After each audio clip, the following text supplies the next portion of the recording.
como case todo o mundo que escribe, empecé escribindo poesía cando tiña 12 anos aproximadamente. Escribía poemas en castelán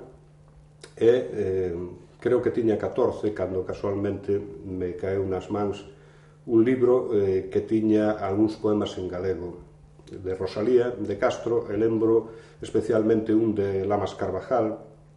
que era un poema que se titula Como chove, que fala dunha treboada de Saraiva que desfai todas as colleitas e como unha familia queda sen comer, vai pasar fame todo un ano. Aquel poema fíxome volver un pouco á infancia, porque eu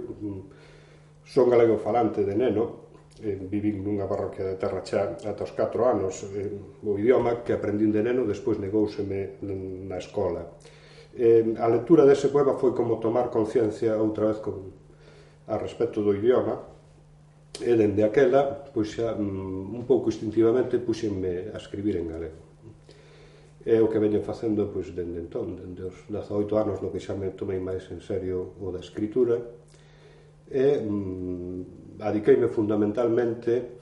a traballar nalgo que sempre me interesou, que foi a literatura de tradición oral, un pouco influído pola lectura dos grandes mestres da xeración nós, de Vicente Risco, de Taboada Chivite, de Otero Pedrallo. Comecei a tomar moito interés por todo o que é a cultura tradicional, especialmente pola literatura, a que lle dediquei pois moitos anos de traballo de campo, do que levo escrito e publicado tamén boa parte xira ao redor deste mundo da literatura de tradición oral.